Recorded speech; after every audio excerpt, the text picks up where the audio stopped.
Shalom. We're back with another video. Before I get started, I'd like to give all praise, honor, and glory to Yahweh, Bahashim, Yahweh Shai, Bahashim, Rekak Kadash, to the elder apostles and elder bishop of Great Millstone who rule well. I'd like to give double honor. Shalom to the 144,000, to the 1/3, to the hopeful elect. Shalom. We're back with another lesson. I'm going to call this one, We're No Longer in a Time of Peace. We're going to get into this article that said Russian-Ukrainian negotiation in Istanbul end after an hour.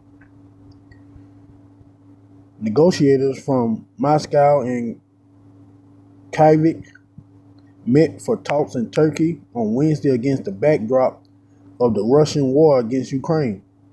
According to the Russian state news agency TASS, the meeting at Istanbul Sarıgin Palace ended after less than an hour.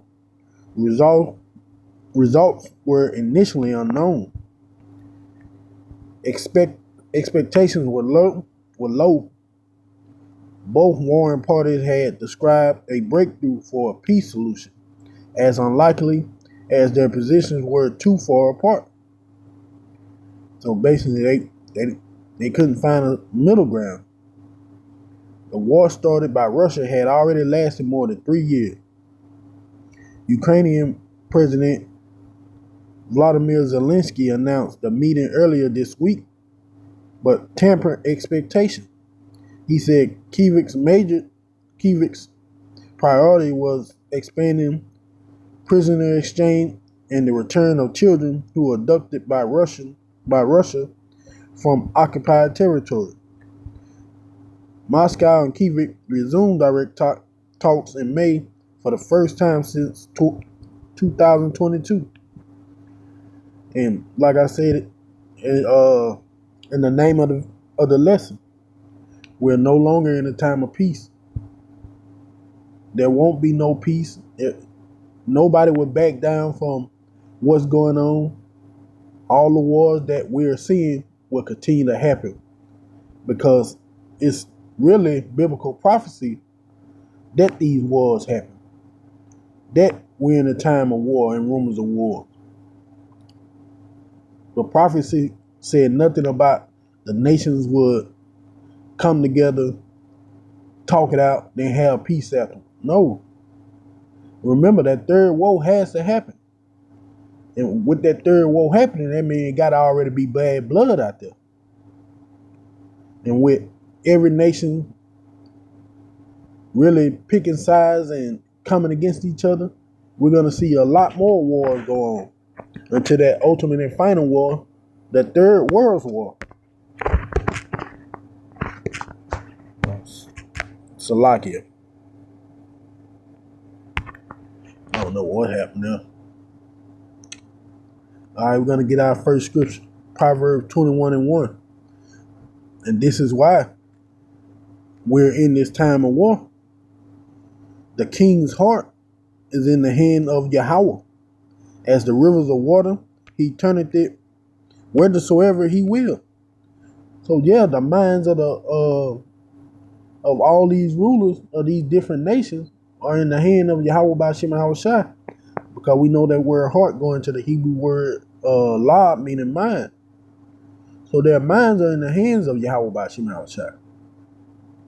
He's not gonna let them turn back and have peace. Like I said, we're in that time of wars and rumors of war. We're in that time where peace is no longer an option. Meaning everybody got to pick up the sword. Everybody gonna go out and fight. I mean, if you watch the news or read articles, they try to make it seem like World War III is coming, but it's not quite here. But they're already in the beginning stages of it. Everyone is already picking their side. Everyone is already preparing themselves. And it's because of Yahweh Ba'ashem Yahweh Shai. He's putting war into the mind of these leaders, making them fight each other. I mean, they never really had a chance. They're only here to fulfill Yahweh Bashim and Hawashi's will, his prophecy of war. So it was never going to be peace in this time. You done had your time of peace. You done had time to play around, get money, and do all the wickedness that y'all have done upon the earth. Now Yahweh Bashim and Hawashi requires war out of you. So he's in control of their minds. And he already pre-programmed them to be this way. That's why that negotiation failed within an hour. We're going to go here. Job 33, 14 through 17. For Yahweh speaketh once, yea twice, yet man perceive it not. In a dream, in a vision of the night, when deep sleep falleth upon man, and slumbering upon his bed, then he opened his ears up, then he opened the ears of men and sealed their instruction. Here's the point, that he may withdraw men from his purpose and hide pride from him. Yeah, Yahweh Bashim Hawashai had already sealed their instruction that they're going to continue to war, continue to battle each other, continue to duke it out to that third woe gets in full swing, and Yahushua come back down with the holy angels and destroy them all. So there will never be peace. That's why you see the Israelis can't stop with their genocide against the Gazians. It's like against the Palestinians. Because all that is the will of Yahweh Ba'ashim and Hawashai, that these things go on, that the world go through these sorrows, go through these troubles. Because it's his will that his prophecy will be fulfilled. Because if the prophecy don't be fulfilled, then Yahweh Ba'ashim and Hawashai will be a liar. And we know Yahweh Ba'ashim and Hawashai is not a liar. So he had already instructed these people, already put spirits on them to continue to war, to fight, to battle each other, to fulfill prophecy, as he had already demanded. We're going to go here. This is what I was telling you about. All right. Matthew 24, we're going to start at 3. And as he sat upon the Mount of Olives, the disciples came unto him privately, Salakia, saying, Tell us, when shall these things be? And what shall be the sign of thy coming and the end of the world? And Yahushua answered and said unto them, Take heed that no man deceive you. For many shall come in my name, saying, I am Hamashiach, and shall deceive many. And here's the point. And ye shall hear of wars and rumors of war. See that ye be not troubled. For all these things must come to pass, but the end is not yet. See? It must come to pass that the world will be locked into war, into battle. Why? Because it fulfilled prophecies.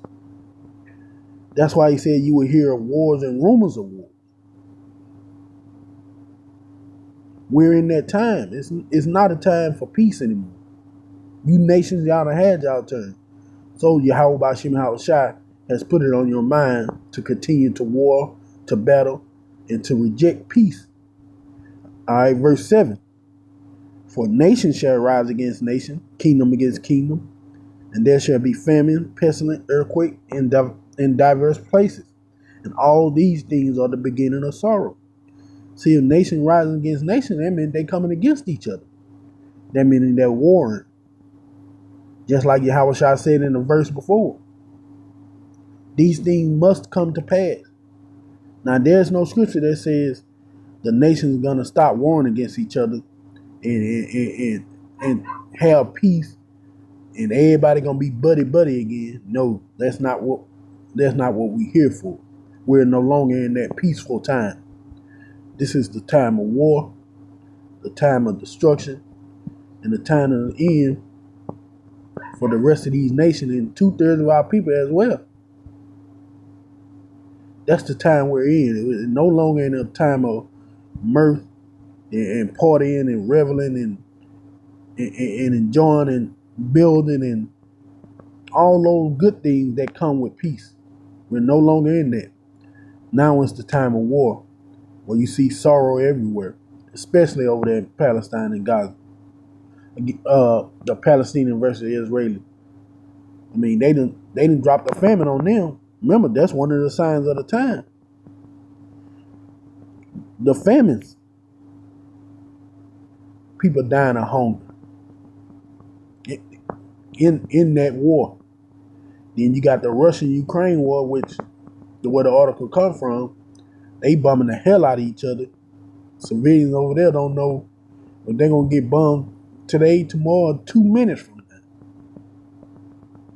Because Yahweh Shema Shai, like he said, he was gonna put his hooks in the mouth of God and turn him back, but he's also doing that to the rest of the nation. He's turning them into that spirit of war. That's why that's the time we are in. A time of war, a time of constant battle, a time of rumors of war. So there's no longer peace. We're going to end it out here in Ecclesiastes 3. To everything there is a season and a time and a purpose under the heaven. Let's get into it. A time to be born, a time to die.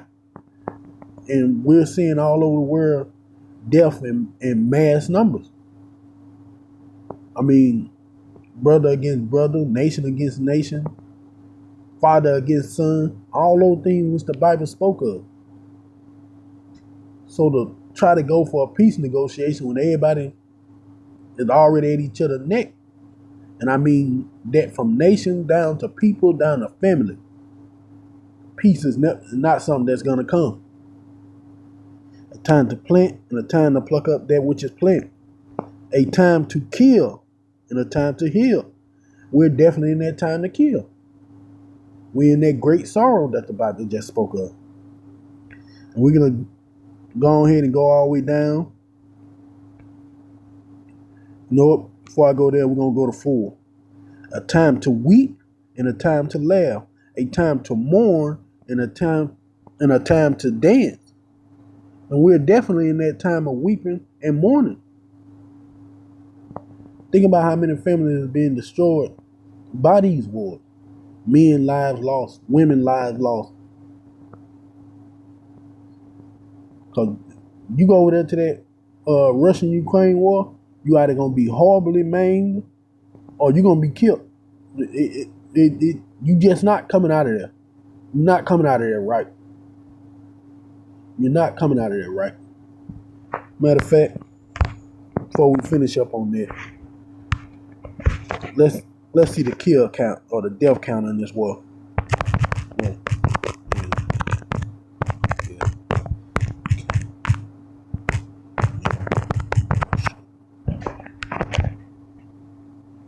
All right, let's see. Determining the precise death count in the Russian-Ukraine war is extremely difficult due to the ongoing conflict, limitation on information, and conflicting reports from various sources. Here's the breakdown of the available information. Russian military death estimated range widely. The British Ministry of Defense suggests that 250,000 Russian soldiers killed as of June 2025, and it may be more. Remember, they don't have all the true information. The CSIC aligned with that estimate, stating approximately 250,000 Russian deaths. Independent Russian media group Mediazona identified over 111,000 Russian military deaths by name as of June 2025, but believe the true number is much higher. See, look at that, man. You don't get up out of that. Let's go to Ukraine. President Zelensky stated in February of 2024 that 31,000 Ukrainian soldiers had been killed. Now, see, this is where you know it gotta be a lie. This is the misinformation, because you're not gonna get me to believe that only 31,000 of their soldiers have died, but they were running to other nations for help. They were running to Trump in the U.S. for help. They were running to the UN for help. Help us, please, help us. But only 31,000 people killed. I just don't believe that. You can't get me to believe that. Because if I'm killing 250,000 of your men and only 31,000 of mine are dying, I'm winning. So if I'm winning, why do I need to go ask and beg for help? But see, that's the lies of Esau Edom. The Wall Street Journal, citing a confidential Ukrainian assessment from early 2024, reported troop loss of 80,000 killed and 400,000 wounded. The Economist in November of 2024 estimated between 60,000 to 100,000 Ukrainian soldiers killed and another 400,000. See, that's what I'm talking about. That's what I'm talking about. So you're going over there is death. Why? Because we're in that time of war. And Yahweh Ba'ashem Yahawashi is not letting up. He's making sure that these people continue to war. By how? Controlling the minds of their kings, the minds of their leaders. All right? That's why I said in verse 4, a time to weep and a time to mourn. We definitely in those times. With that many people dying, you don't think people are weeping and mourning? And it's only going to get worse. And we're going to go down and finish out here on 8. A time to love and a time to hate. A time of war and a time of peace. So we're in that time of war. And peace will not be tolerated by Yahweh Ba'ashem Yahawashi. But that's all I had to say on that. I hope this video was edifying. I want to give all praise, honor, and glory to Yahweh Ba'ashem Yahawashi. Shalom.